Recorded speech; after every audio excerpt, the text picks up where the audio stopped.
King Manasseh could be argued to be worse than Hitler or Stalin. And now that's a lot to take in, especially for some people who don't even know who King Manasseh is.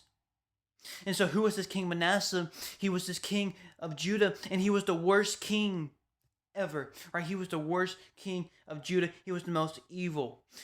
Even said that he was worse than the nations that God vowed to destroy. And he turned Judah to an evil nation. And the previous king had worked so hard. He did so much good. He turned Judah to God, and now King Manasseh comes in and turns Judah into the worst evil nation. Evil, evil, evil. Building altars and places of worship for other gods, such as the gods of Baal.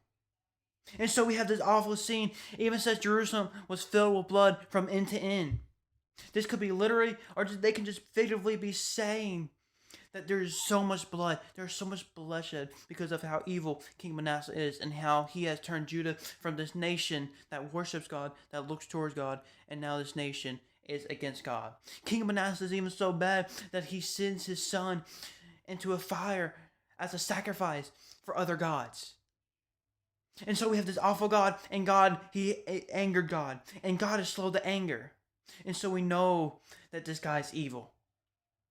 And God says, I'm going to destroy him. And so he sends the other nations around him, and to go and capture King Manasseh. And so King Manasseh's armies get destroyed, and he gets captured, and he's sent to Babylon.